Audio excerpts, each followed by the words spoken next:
Great stuff on the trade. Are you expecting more action before Four Nations? I know we only got a few minutes with you left, but we've just seen the Ranton and Natchez blockbuster. Now this, I mean, this is a nice little bit of momentum for a time of year where we're usually begging for deals. Yeah, and you know what? A week or so ago, certainly going into the Rantanen trade, I felt like it was still, aside from the Vancouver stuff, it was going to be relatively quiet. Nobody had Mikko Rantanen on the lot. Nobody. Zero people were talking in media about, which, by the way, fellas, and I'm not going to be critical of management, but it is curious when you've got a foundational proven Stanley Cup piece like Mikko Rantanen.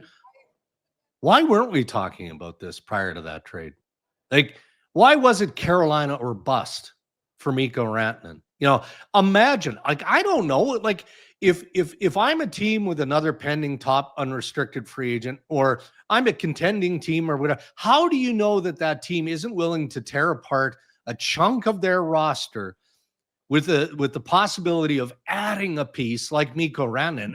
And if you get to that place where you have the essence of a deal and all you got to do is call the agent and say, we're interested in making this trade, but we're in a position to sweeten it if we can assure a contract extension. What does that look like?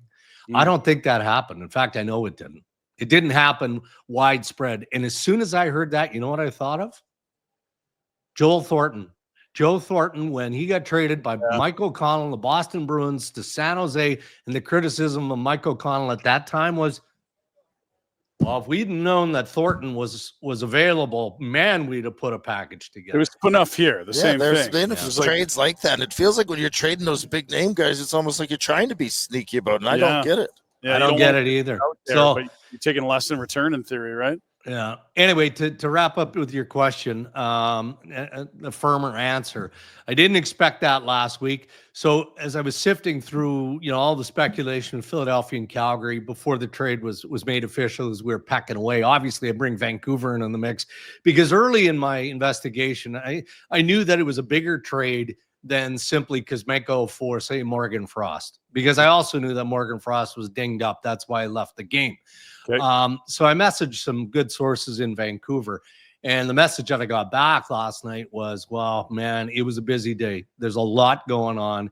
I thought we were close, but at this point in the evening, it doesn't seem like anything is going to happen.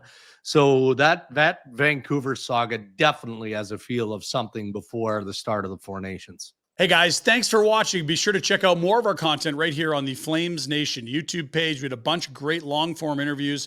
You can check out some videos we've done as well outside of the studio. And of course, if you want more writing or merchandise stuff, flamesnation.ca or nationgear.ca. Appreciate you watching.